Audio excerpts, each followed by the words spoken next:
Hi everyone, in Anthropology lecture series for paper 2, today we are going to discuss topic 5.3 part 3. So let's begin. See, in the previous part 1 and part 2, we have already covered this section which contain your social change, Sanskritization, Westernization and modernization. And these being important topic, I suggest you first go and watch these lecture if you have not, and then come back to this particular lecture. So, in today's lecture, we are going to cover in detail the interplay of little and great tradition. And this is in itself a very important topic, and a very direct question can be asked to you in the examination, and which you can answer very well. पिछले कई सालों में इससे related question 10 marks में भी पूछे गए हैं, 15 मार्क्स में भी पूछे गए हैं. So I would rather suggest you to prepare this topic holistically so that you are able to answer all the questions related to it. And then we will talk about the Panchayati Raj social change and media and social change. And since there is not much to discuss about it, I'll let you know at the end of the section. Okay. So first begins with the little and great tradition. Ab ye little and great tradition, when you hear these words, as I tell you always, there are certain people that should come to your mind when you think about all these terms. So सबसे पहले हम यहाँ पे American anthropologist की बात करेंगे. And if you remember, जब हमने इंडियन एंथ्रोपोलॉजिस्ट एंड एंथ्रोपोलॉजी की जो इमर्जेंस थी, ग्रोथ थी, उसके बारे में बात करी थी in your topic 4, there we also discussed about the American anthropologist. और उनमें से कुछ जो फेमस नाम थे जो हमने उस टाइम पे भी देखे थे was of the Robert Redfield, Milton Singer, McKim Marriott. ये कुछ फेमस पर्सनैलिटीज़ हैं that you should know. Okay. And when you talk about this great and little tradition, I'll tell you in detail what exactly it is. But firstly, हमको ये जानना ज़रूरी है कि ये आया कहाँ से था. So this was put forward by Robert Redfield, who was an American anthropologist. और उन्होंने ये अपनी किताब Peasant Society and Culture, which he wrote in 1956, वो एक स्टडी करी थी उन्होंने in the village of Mexico, not in India. वहाँ पे उन्होंने ये पर्टिकुलर कॉन्सेप्ट दिया था. And further, when Milton Singer and Mackim Marriott came to India and they did their own studies, then they tried to place this particular concept in the Indian context. और इन्होंने अलग अलग जगहों पे studies करी थी. लाइक मिल्टन सिंगर ने जो स्टडी करी उसको उन्होंने कंसोलिडेट किया in his book structure and change in Indian society. और मैकिम मैरियट ने विलेज इंडिया, और इन्होंने किशनगढ़ी विलेज है एक, वहाँ पे स्टडी करी थी. तो उसके बारे में हम आगे चल के देख लेंगे. But firstly you should no कि कौन से लोग जो थे वो इससे अटैच थे, because that will form the basic of your answer writing जब भी आप लिखना शुरू करते हो. ठीक है. And then will further delve into कि ये पर्टिकुलर कॉन्सेप्ट्स होते क्या है, कहलाते क्या है. ठीक है. तो सबसे पहले हम बात कर लेते हैं लिटिल ट्रेडिशन की. So as the name suggest, little tradition यानी कि ऐसा ट्रेडिशन जिसके कुछ सर्टन कैरेक्टरिस्टिक्स होते हैं by which you can identify it as a little tradition is कि पहला तो वो कि एक लिमिटेड स्फेयर के लोगों तक ही वो सीमित होगा. It won't be something that is universal. So that can be one of the characteristics of little tradition. दूसरा ये होगा कि वैसे लोग जो इनका बहुत ज़्यादा एक्सपोजर नहीं है फ्रॉम द आउटसाइड वर्ल्ड, उस टाइप के लोगों के अंदर आपको ये लिटिल ट्रेडिशंस देखने को मिलेंगे. Also this can be confined to certain category of people, चाहे वो सर्टन प्रैक्टिशनर्स हो, फोक आर्टिस्ट हो, या कोई मेडिसिनल हीलर हो. इन टाइप के लोगों में आपको ये लिटिल ट्रेडिशंस देखने को मिलेगा. So for example, if you just see this picture, so this is a picture from a news clipping from Telangana, जहाँ पे एक tradition होता है of a community where they drink the oil, 2 liters of oil, and it is believed that while drinking this oil, they are taking all the bad things from their community, and the community will flourish and it will bring them blessings. So this is an example of little tradition, because such kind of a tradition you won't find universally, और आपको बहुत जगहों पे ये देखने को नहीं मिलेगा. So इस तरीके से आप identify कर सकते हो. So mostly if you see some people, so the tribal community, some kind of a tradition that they follow can be categorized as little tradition, as simple as it is. ठीक है, इसमें कोई rocket science नहीं है. Then जब आप great tradition की बात करते हो तो ग्रेट ट्रेडिशन इज समथिंग जो आपको लार्जर स्केल में देखने को मिलेगा, और उस पर्टिकुलर ट्रेडिशन से आपको कोई ना कोई एक पर्टिकुलर रिलीजन ग्रुप भी अटैच्ड मिलेगा जो कि अपने आप में काफ़ी बड़ा होगा, वास्ट होगा. ऐसे चीज़ों को आप ग्रेट ट्रेडिशन के अंदर क्लासीफाई कर सकते हो. For example the celebration of Diwali. that can be classified as great tradition because ये बहुत large scale पे होता है. The celebration of Durga Puja, Navratri, जैसे कि आप इस पिक्चर में देख रहे हो, तो ये नवरात्रि का भी सेलिब्रेशन आपको इंडिया के हर कोने कोने में देखने को मिलेगा in like different forms. For example like if you see Mysore Dussehra is very famous.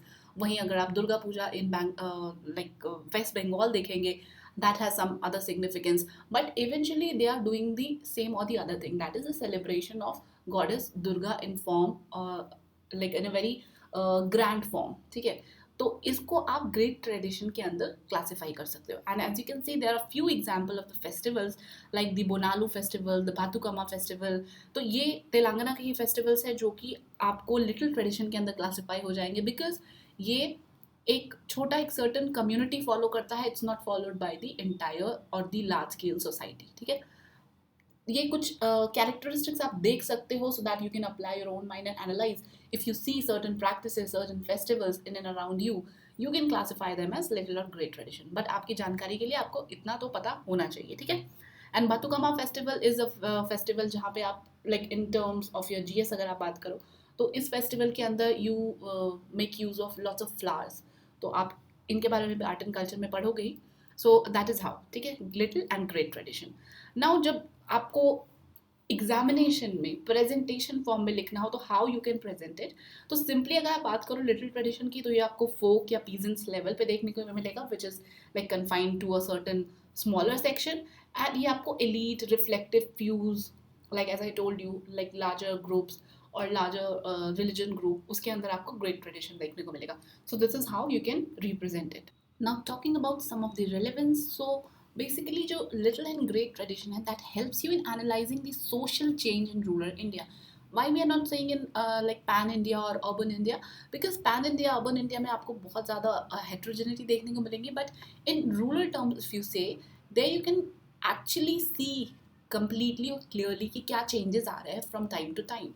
ठीक है, because वहाँ पे बहुत outside influence नहीं होता है, काफ़ी सारी चीज़ें होती हैं जो इंटरनली ही चीज़ों को बैलेंस करती है. But in case of urban और the across India if you say, they are various other factors, चाहे वो आपके जियो पॉलिटिक्स से रिलेटेड हो, चाहे वो टेक्नोलॉजी से रिलेटेड हो, वो ज़्यादा जल्दी इम्पैक्ट करते हैं. राइट, सो इसीलिए लिटिल एंड ग्रेट ट्रेडिशन आपको सोशल चेंज जो कि रूरल इंडिया में हो रहा है उसको एनालाइज करने में काफ़ी हेल्प करता है. From one time you can see that certain practices was being done in that particular village, but with time you will see some kind of changes in that particular practice, or it may happen that particular practice is being like universalized. और ये जो universalization and palcolization, this is again one of the concept that we are going to study for in a while. Then cultural continuity भी ये show करता है the little and great tradition. How? Because specifically if you just talk about the great tradition में आपको जो elite लोग होते हैं, जो एक सर्टन लार्जर रिलीजन ग्रुप के लोग होते हैं, उनके द्वारा प्रैक्टिस की जाती है. Also this great tradition is somewhat well documented in some or the other forms of scriptures. उस केस में आप ये देखोगे कि जो एक प्रैक्टिस आज से 1000 साल पहले की जा रही थी, that practice even continues now. Why? Because that has been well documented and passed on from generation to generation. So because of which that practice still exists. For example, when you talk about the festival of Diwali, there are certain like folk stories around it, like why it is being celebrated. Same goes with your Durga Puja or the celebration of Holi or the Eid al-Fitr, then the Christmas. There's all sort of stories that is behind all these festival celebration, right? And how we came to know about those festivals, because that is written in the scriptures. So that is again part of your cultural continuity that is being related to your great tradition. Of course little tradition में भी cultural continuity आपको देखने को मिलेगी, but somewhat or the other हो सकता है कि वो dilute हो जाए with time, because there's something is not very well documented that pass on from one generation to another. ठीक है, वो एक दूसरे को बोल के बता के प्रैक्टिस करके ही बताते हैं, और हो सकता है with time it can get diluted. Alright, so these are the two relevance. Now let's quickly talk about the criticism. So basically one of the major criticism of this particular concept is that a country like India, which is so diverse, आप जब Indian civilization की बात करते हो तो it has a lot of diversity in terms of caste, creed, culture. So you just cannot divide this entire civilization in just two traditions, which is your little and great. और भी बहुत सारी चीज़ें होंगी that needs to be considered while categorizing these.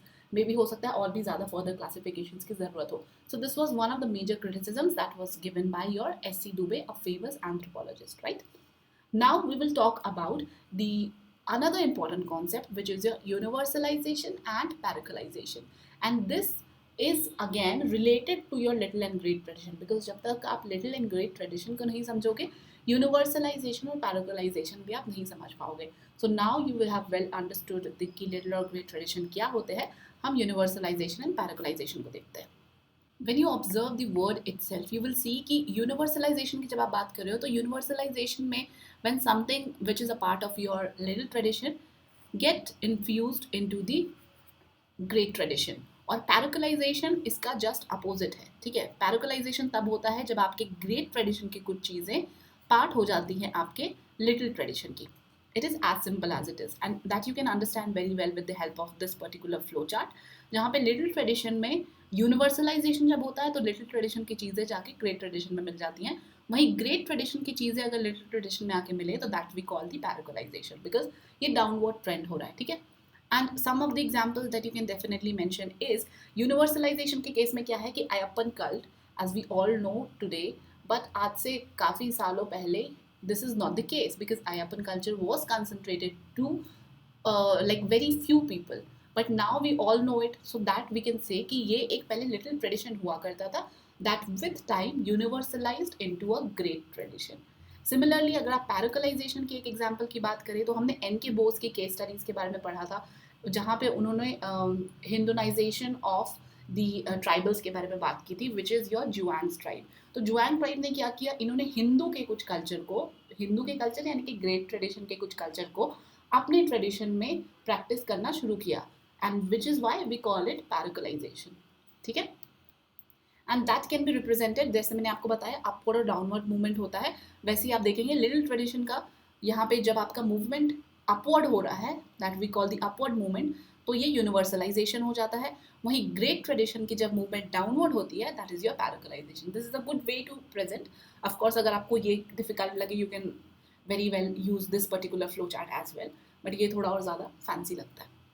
Now application in India. अब universalization जो parochialization है इनकी इंडिया में क्या एप्लीकेशन है, because in the first slide itself we talked about that Malcolm Marriott and Milton Singer, तो इन्होंने अपनी अपनी स्टडीज़ में इनके कुछ कुछ एप्लीकेशंस बताए थे that you need to know to make your answer enriching. Okay, so universalization के अंदर Malcolm Marriott ने जो अपनी स्टडीज़ की थी in the Kishangarhi village, there he find it out that कि कुछ चीज़ें जो आपके लिटिल ट्रेडिशन की होती हैं that eventually forms part of the great tradition, और इनके पीछे में अलग अलग रीजंस हो सकते हैं. One of them can be the globalisation, other can be the exposure, the contacts, और इन्होंने कुछ एग्जाम्पल्स दिए थे. फॉर एग्जाम्पल जैसे इन्होंने Saurati is one of the goddesses that was part of the little tradition, और आगे चल के इन्होंने बताया कि with the universalization this Saurati goddess has taken the form of the Lakshmi in the great tradition, and goddess Lakshmi as we all know is the goddess of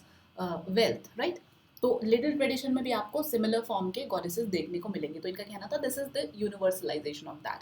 then Veena Das, another famous anthropologist, इन्होंने भी अपने कुछ स्टडीज़ में पाया दैट संतोषी माँ का जो festival celebrate किया जाता था, संतोषी माँ is like a goddess in her self, तो वो भी पहले लिटिल ट्रेडिशन का पार्ट हुआ करती थी, बट विद टाइम वो धीरे धीरे ग्रेट ट्रेडिशन का भी पार्ट होने लगी. संतोषी माँ was at point of time was a very famous movie also, and with that you can say कि और भी बहुत सारे लोग इनके बारे में जानने लगे, and there are like many temples specially dedicated to her. Then Salono festival is a festival in Haryana जो कि लोकल पीजेंट कम्युनिटी सेलिब्रेट किया करती थी for the protection, and now they are saying कि with the universalization this Salono festival has taken the form of the Rakshabandhan itself. ठीक है, तो ये कुछ यूनिवर्सलाइजेशन के एग्जाम्पल्स है. देन पैराकोलाइजेशन के भी एग्जाम्पल्स है. पैराकोलाइजेशन मतलब ग्रेट ट्रेडिशन के जो कुछ पार्ट हुआ करते थे, with parochialization that tradition is absorbed or taken in some other form in the little tradition as well. For example, your Govardhan Puja. Govardhan Puja में you worship the cow. So ये एक great tradition का part हुआ करता था, but Milton singer का ऐसा मानना है that this Govardhan Puja of the great tradition has parochialized into the Govardhan Puja which is again the cow dung worship. ठीक है, तो these are like some examples which Milton Singer and Malcolm Marriott have observed while they studies different cultures in the Indian society. ठीक है, तो इससे आपकी complete होती है little great tradition and the universalization and parochialization concept. Now talking about the Panchayati Raj and social change. तो see as I told you in the beginning कि इसके अंदर बहुत सारी ऐसी चीज़ें नहीं हैं जो आपको समझनी हो. You just need to read across कि पंचायती राज एंड सोशल चेंज क्या है. Also all the notes are available and further अगर आपको कुछ अलग से केस स्टडीज़ भी मिलती है then you can definitely include that. और मोस्टली आपके जीएस का भी पार्ट है ये कहीं ना कहीं, तो you will be well versed with that. And I suggest you to come out with some good case studies so to differentiate your answer from the others. Same goes with your media and social change. आपको आए दिन जो आप current affairs पढ़ते हो वहाँ से I suggest you to take out some case studies that can differentiate your answer, and that is how you're going to tackle these two topics. और इनके पूरे के पूरे notes आपको available मिल जाएंगे, ठीक है. एंड कुछ केस स्टडीज़ के साथ साथ आपको मैंने यहाँ पे प्रीवियस ईयर क्वेश्चंस भी इंक्लूड करे हुए थे. And this participatory rural appraisal I believe ये आपको 2022 में भी पूछा गया था, बट जब मैंने ये इंक्लूड किया था नोट्स के अंदर दिस वॉज बिफोर दैट. इसका मतलब है 2022 के अलावा भी आई डोंट रिमेंबर एग्जैक्टली कब, बट ये पार्टिसिपेटरी रूरल अप्रेजल आपके क्वेश्चन को पूछा गया था प्रीवियसली भी. तो जिन्होंने भी ये पढ़ा हुआ होता they could have answered very well in the 2022 examination also, ठीक है. और ये ग्लोबलाइजेशन का विलेज इकोनॉमी पे इम्पैक्ट क्या होता है ये पहले का भी पार्ट है, लेकिन थोड़ा बहुत मीडिया से भी आप इसको रिलेट करके डाल सकते हो, तो which is why included this as well, ठीक है. And with this we have finished the entire topic 5.3 and I'll come up with the next lecture very soon. Thank you so much.